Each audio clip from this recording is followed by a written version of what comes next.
ഇന്ന് നിങ്ങൾക്ക് വേണ്ടി സജസ്റ്റ് ചെയ്യുന്ന ഒരു മസ്റ്റ് വാച്ച് ആയിട്ടുള്ള സൗത്ത് കൊറിയൻ ഡ്രാമയാണ് മൈ പാസ്റ്റ് ഫ്ലൈറ്റ്. 2019 റിലീസായിട്ടുള്ള ഈ സിനിമയ്ക്ക് എന്താണ് അത്ര വലിയ പ്രത്യേകത എന്ന് ചോദിച്ചാൽ, ഈ സിനിമ റിലീസായതിനു ശേഷം അവിടുത്തെ പല നിയമങ്ങളിൽ വരെ വ്യത്യാസങ്ങൾ വരും. ഇപ്പൊ എന്താണ് മൈ ഫസ്റ്റ് ഫ്ലൈറ്റ്? കഥ ആദ്യം ചുരുക്കി പറയാം.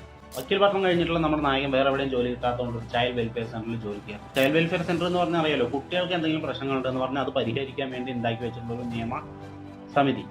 നായകൻ ജോലിക്ക് കയറിയതിനു ശേഷം അവിടെ ഒരു 10 വയസ്സുള്ള ഒരു പെൺകുട്ടി ഒരു ചൈൽഡ് അബ്യൂസ് കേസ് ഫയൽ ചെയ്യുന്നു.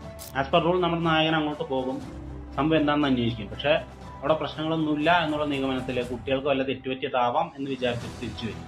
പക്ഷെ പിറ്റേ ദിവസം അതേ പെൺകുട്ടി തന്റെ അനിയനെയും കൂട്ടിയിട്ട് വീണ്ടും വരും, പിറ്റേ ദിവസം വരും, അങ്ങനെ വീണ്ടും വീണ്ടും ഇടയ്ക്കിടയ്ക്കായിട്ട് വരാൻ തുടങ്ങും. ഈ കുട്ടികൾ ഇങ്ങനെ സ്ഥിരം വരുന്നത് കൊണ്ടും അവർ തമാശയ്ക്ക് വരുന്നതാവാന്ന് വിചാരിച്ചിട്ടും പ്രത്യക്ഷത്തിൽ ഒരു പ്രശ്നം കാണാൻ കഴിയാത്തതുകൊണ്ടും സംഭവം അവരങ്ങനെ ഒഴിവാക്കിയിടും. പക്ഷെ ഒരു ദിവസം ആ പെൺകുട്ടിയുടെ അനിയൻ മരിച്ചു എന്നുള്ള ഒരു വാർത്ത നായകനിലെത്തും. പക്ഷെ അതിനേക്കാൾ വലിയ ഷോക്ക് എന്താണെന്ന് വെച്ചാൽ, ഈ 10 വയസ്സുള്ള പെൺകുട്ടി താനാണ് തന്റെ അനിയനെ കൊന്നതെന്ന് പറഞ്ഞിട്ട് പോലീസിൽ കുറ്റസമ്മതം നടത്തിയിട്ടുണ്ട്.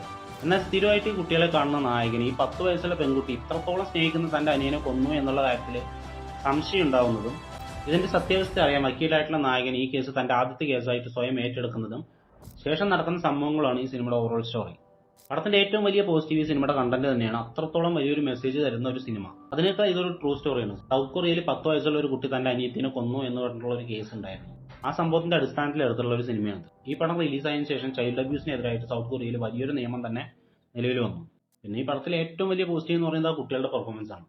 പല സീനിലും നമ്മൾ കരയിപ്പിച്ച് കളയും. പ്രത്യേകിച്ച് ആ പെൺകുട്ടി പല സീനിലും ആ കുട്ടി അനുഭവിക്കുന്ന സംഭവങ്ങൾ കണ്ടുകൊണ്ടിരിക്കും, നമുക്കും ഫീൽ ചെയ്യുന്ന വിധത്തിൽ അത്രത്തോളം ഗംഭീരമായിട്ടുള്ള പെർഫോമൻസ് ആയിരുന്നു. അതേപോലെ തന്നെ നമ്മുടെ നായകനും ഭയങ്കര ഡീസന്റ് ആയിട്ടുള്ള ഒരു പെർഫോമൻസ് ആയിരുന്നു. ഇതിൽ പിന്നെ എടുത്തു പറയേണ്ട ഒരു റോളും എടുത്തു പറയേണ്ട ഒരു പെർഫോമൻസും ഇതിൽ ഫീമെയിൽ ലീഡ് ക്യാരക്ടർ ചെയ്തിട്ടുള്ളൊരു നായിക എക്സ്ട്രാ ഓർഡിനറി പെർഫോമൻസ് ആയിരുന്നു. ആ ഒരു കഥാപാത്രത്തിനെ കുറിച്ച് ഞാൻ അധികം പറയുന്നില്ല. പറഞ്ഞു കഴിഞ്ഞാൽ ഈ സിനിമയുടെ ഒരു മേജർ പോർഷൻ റിവീലാവും. പക്ഷെ എന്തുകൊണ്ടാണ് ഈ നായകനെ എടുത്തു പറയുന്നത് എന്നുള്ളത് നിങ്ങൾക്ക് സിനിമ കണ്ടു കഴിയുമ്പോൾ മനസ്സിലാവും. ഞാൻ ഈ പടത്തിന്റെ മ്യൂസിക് സംഭവം ഒരു ഇമോഷണൽ ഡ്രാമ ആയതുകൊണ്ട് തന്നെ സീൻ ബൈ സീൻ അത്രത്തോളം ഇമ്പാക്ട് ഉണ്ടാക്കാൻ ഈ സിനിമയുടെ മ്യൂസിക് അത്ര ഗംഭീര സപ്പോർട്ടായിരുന്നു. മൊത്തത്തിൽ നമ്മളെ ഭയങ്കരമായിട്ട് ഇമോഷണലി ഡിസ്റ്റർബ് ചെയ്യുന്ന ഒരു മസ്റ്റ് വാച്ച് പടം. ഐ റിപ്പീറ്റ്, മസ്റ്റ് വാച്ച് പടം.